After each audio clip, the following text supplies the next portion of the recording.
I continue to ask Democrats for their fresh, new, original, captivating ideas that will help working class voters.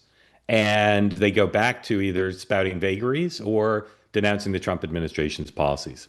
I don't understand, and this is true of both parties, but particularly the Democrats. I don't understand why they have had, like, for several decades now, an inability to come up with new ideas that appeal, that are understandable, digestible, that make sense, that are popular, to help people afford an increasingly expensive world.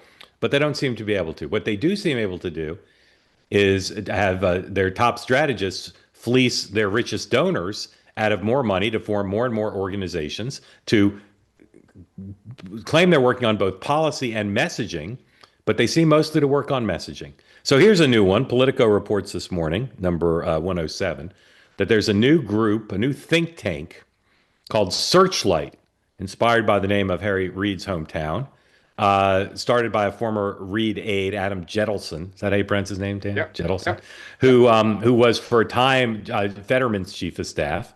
And this article talks about how he's going to donors and asking for money to start this effort. And the article points out this is one of many to try to figure out how the party can win back working class voters by talking about policies that are appealing.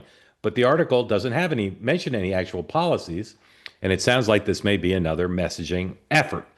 Dan, Dan, Yes, sir. is this a thousand flowers blooming, or is this a bunch of weeds in the yard?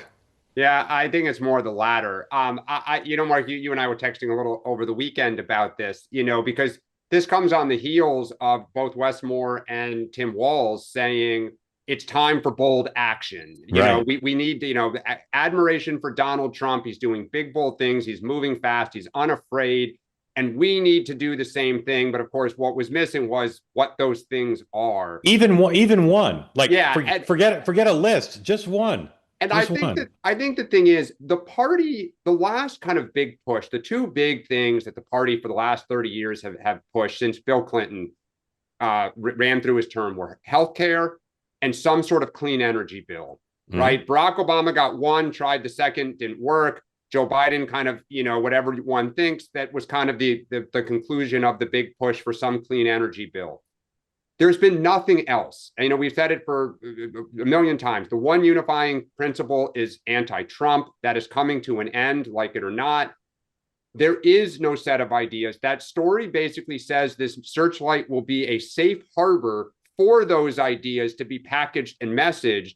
So it's like somebody else come up with them. And that is where the real rubber meets the road, because the whole party can keep talking about we need to stop offending interest groups.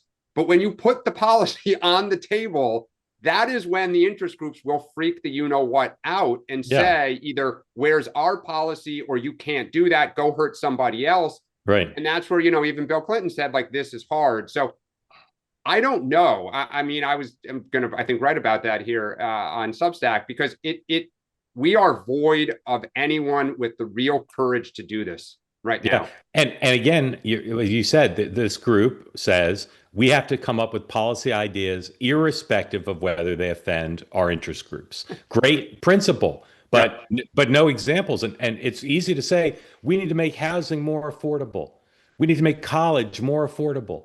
Right. We need to focus on the working class. But if you don't have one specific idea that's both good and explainable, I don't know what you're actually accomplishing, except again fleecing the donors out of their money for more polling and some letterhead. Larry. Yeah. Yeah, nothing says looking forward and coming up with a new Democrat Party like evoking the image of Harry Reid in the title of your organization. I thought of that. I thought of that too. Robert Byrd will be next, I think, in the next incarnation. I think that there is a serious problem here. And by the way, like Sean, I don't want to give advice to Democrats, but at the same time, I think our nation is served with two effective, robust political parties who can actually engage on issues and actually form something out of the fight. That's what I want. Democrats, I think, are mired in two different problems. They are, in fact, a party of very disparate and desperate interest groups who want to ensure that they have a seat at the table and they have a voice in where things are going. And those interest groups right now, that are sort of drawing, they have the gravitational pull for the Democrat Party, is at odds with upwards to 80% of the American people. And it's not just affordable housing, it's not just affordable tuition, it's not all that stuff, because I think the American people see through that. Whenever they're told that the government is going to make something more affordable, that means more debt and more taxes, because it means the government is going to spend our money. They're actually still mired in the cultural issues that defined them 5 years ago. Until a Democrat can step forward on the national stage and say, excuse me, but men cannot get pregnant, they're going to be lost, Dan. I know Well, that I sounds think it's harsh. not. It's But not the just truth. cultural, though. I mean, it's also economic. I mean, I think and look, you saw this with Kamala Harris. Like she was void of idea. Like there was such small potatoes with That's that. because Like the economic energy in your party is Bernie Sanders, the socialism. well, but hold on a second. The Bernie Sanders wing touches the MAGA wing. True, the populist part of it. Tariffs, like undoing trade. What did Trump flirt with? Raising taxes on millionaires. Like I think the. And this is true of JD Vance too. Like Mark, you talked really well about all the structural advantages that he has.